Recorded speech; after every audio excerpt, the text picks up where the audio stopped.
What is going on, everybody? So today we are diving headfirst into the glorious, sometimes gut-wrenching world of net worth. And let me tell you, when people ask me how I managed to stack some serious cash by the tender age of 25, I tell them the truth, and almost nobody believes me. They expect some secret handshake, some insider stock tip, or maybe a long Los rich uncle. Nah, sorry to burst your bubble. It is way more boring than that. And that is precisely why it works. So here's the deal. I am 25 years old right now, still figuring out if I prefer oat milk or almond milk in my coffee, and my net worth is sitting pretty at just over $50,000 positive. And before you start rolling your eyes and thinking, oh, another silver spoon rich kid, let me stop you right there. I don't have a six-figure job, never had one, no inheritance magically landed in my lap, no secret trust fund, and my parents are awesome. But they were not exactly funding my financial empire.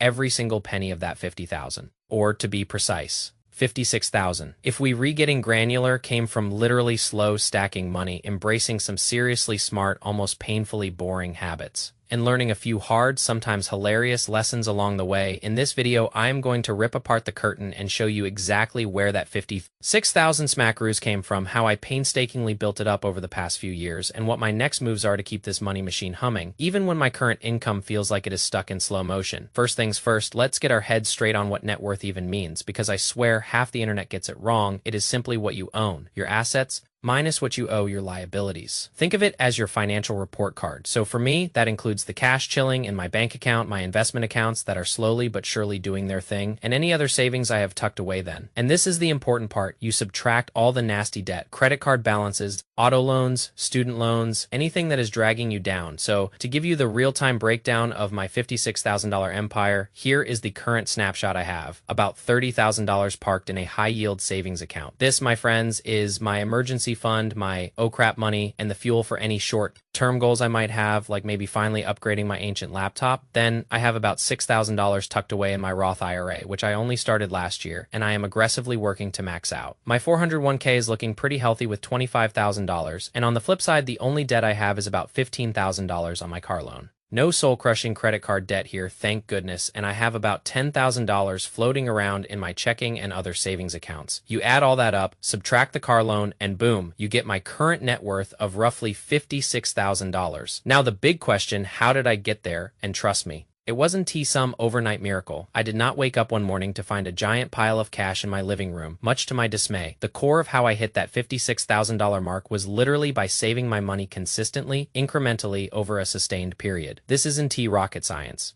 It is basic math and a whole lot of discipline. I started taking saving seriously way back in 2018. If you do the math, I was a fresh-faced 18-year-old barely legally allowed to buy a lottery ticket. I was working a full-time job making about $18 an hour, which, let's be honest, isn't exactly rich territory, but here is the kicker. That job offered tons of overtime, so I was regularly taking home around $800 a week. Now picture an 18-year-old me, an $800 weekly paycheck. Do you think I needed $800 a week to live? Hell no, I could comfortably live off about $200 a week, maybe even less if I was really pinching pennies. So what did I do with the remaining $600 every single week? Like clockwork, I would transfer that $600 directly into a savings account. It was automatic, it was boring, and it was unbelievably effective. I kept that up for almost 4 straight years. Just imagine $600 a week for 4 years. That built up a serious amount of liquid cash just sitting there accumulating initially. I just let it sit, which looking back was probably not the smartest move, but hey, I was learning over the past couple of years. I have started getting serious about investing that money, making it work harder for me, but the bulk, the absolute foundation of my net worth, came from those consistent, almost mind-numbingly simple savings habits. Again, I was 18, I didn't have the financial burdens many adults face. I know for a lot of you, $1,000 a week might just barely cover your bills, so yeah, my situation was a little different. I had fewer responsibilities, I lived at home, which was a massive advantage from 18 to 20.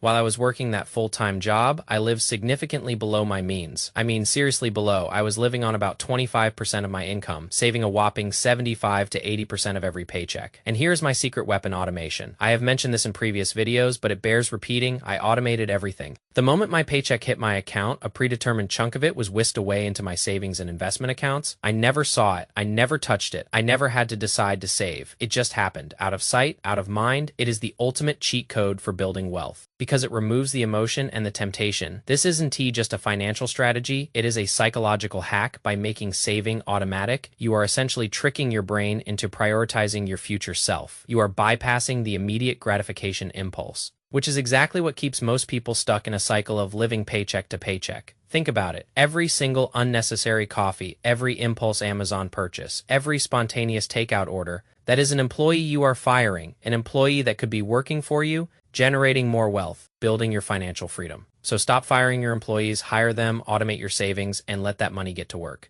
The next crucial step was building a budget that actually worked for me. Not some generic TikTok budget, not some fancy spreadsheet I downloaded from YouTube. I sat down, got brutally honest with my personal finances, looked at my lifestyle, and figured out what I could realistically afford. I don't tea drink, I don't have a ton of expensive hobbies or extracurriculars, so I knew I could live pretty lean and save the rest. You have to tailor your budget to your reality. Not some influencer-esque fantasy. Your budget is not a straitjacket. It is a roadmap. It is about consciously deciding where your money goes, rather than wondering where it went. And here's a little secret. Once you get the hang of it, budgeting can actually be incredibly liberating. It gives you control, it gives you clarity, and it shows you exactly how much life you can truly afford without sacrificing your future. Now, $56,000 at 25, I am not flexing. Seriously. I know there are people out there with way more for me. It is not a brag, it is a milestone. It means I have options. I can breathe a little easier. I have a solid foundation to keep building. And especially now, since I am working part-time and not making a ton of money, that $56,000 cushion allows me to stay afloat. It lets me know that financially I am still on track.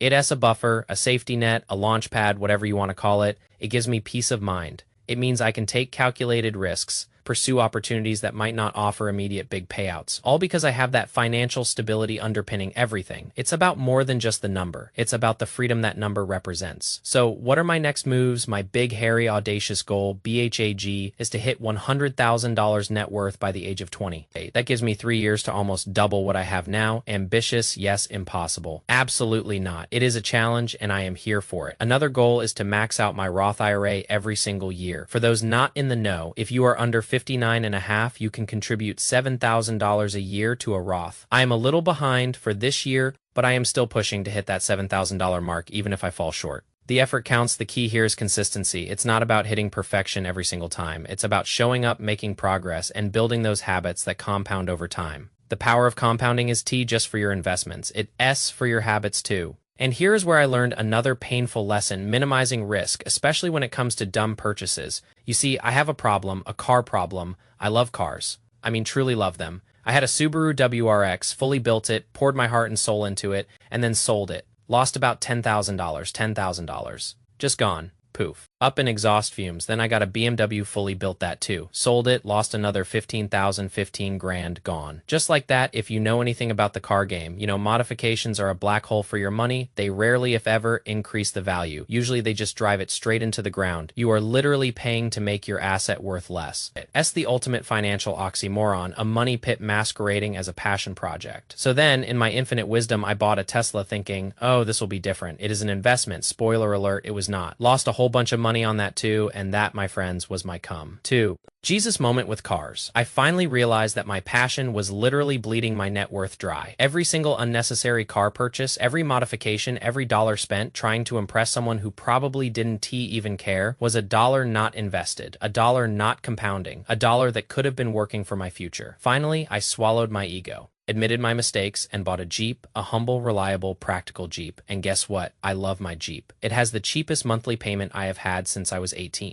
It has freed up so much cash flow that I can now consistently invest that money instead of sinking it into depreciating assets. It is about making smart, boring choices, not chasing the shiny new toy. It is about understanding that sometimes the most exciting financial decisions are the ones that are the least glamorous, the ones that save you money, the ones that build your wealth quietly, steadily, without fanfare. That Jeep represents a massive shift in my financial mindset, a willingness to prioritize long-term wealth over short-term ego boosts. So this was just a quick little peek into my net worth journey. I did not think it needed to be a super long drawn out saga. The main takeaway, whether you are 22, 25, 30, or anywhere in between, is this: you do not need to move fast. In fact, moving too fast is often how you screw things up. You just need to move with purpose, with discipline. You need to save your money, invest your money, and start slowly. There is no magic formula, no secret loophole, just consistent, intentional action. When I was younger, I was saving 80% of my paycheck, which is insane. I know. Now, with different life circumstances and priorities, I am saving about 10% and investing around 40%. The exact percentages do not matter as much as the consistency and finding what works best for your unique situation. It is all about figuring out how to slow, stack your money, and build that foundation for financial freedom. It's about understanding that time is your most valuable asset, and the sooner you start, the more powerful compounding becomes. I am not trying to get rich overnight. I am trying to build a financial fortress brick by boring brick. I am playing the long game, the infinite game of wealth. And I know with these same habits, with this same patient, almost stubborn approach, I will be able to truly grow my money in the coming years. It's not about grand gestures, it's about consistent small steps, every single day, every single week, every single month, that as the real secret, consistency and patience. So thank you guys for watching.